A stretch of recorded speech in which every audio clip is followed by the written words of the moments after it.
মাদারীপুরের ডাসার ও চট্টগ্রামের মিরসরাইয়ে কালবৈশাখীর তাণ্ডবে লণ্ডভণ্ড শতাধিক বাড়িঘর।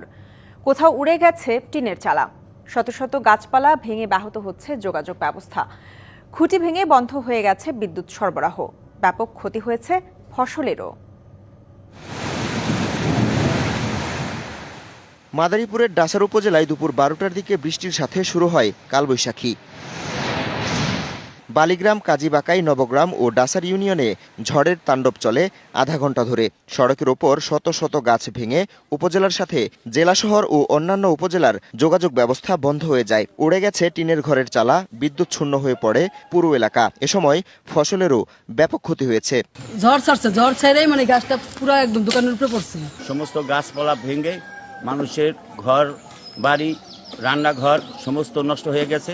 তারের খাম্বার সব তার সিরিয়া বিরা সব লন্ডভন্ড হয়ে গেছে। স্থানীয়রা প্রায় 2 ঘন্টা চেষ্টা চালিয়ে সড়কের ওপর থেকে উপড়ে পড়া গাছগুলো সরিয়ে সড়ক যোগাযোগ স্বাভাবিক করে। অনেক ক্ষয়ক্ষতি হয়েছে, রাস্তা ব্লক হয়ে গেছে, বড় বড় গাছ পড়ছে। ঝড়ে প্রচুর ক্ষতি হয়েছে, অনেক গাছপালা ভেঙে গেছে, ধানেরও ক্ষতি হয়েছে অনেক।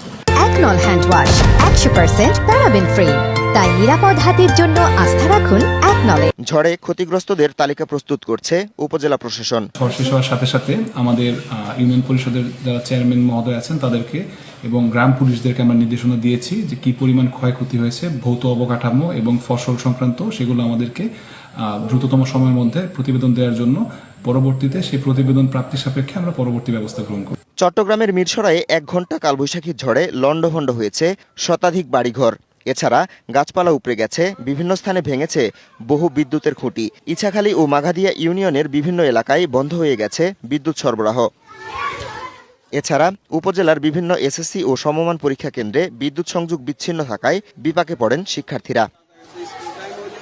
আগামী শুক্রবার পর্যন্ত বিচ্ছিন্নভাবে দেশের বিভিন্ন এলাকায় দমকা হাওয়া ও বজ্রসহ বৃষ্টির পূর্বাভাস দিয়েছে আবহাওয়া office. Habibur Rahman, DBC news desk.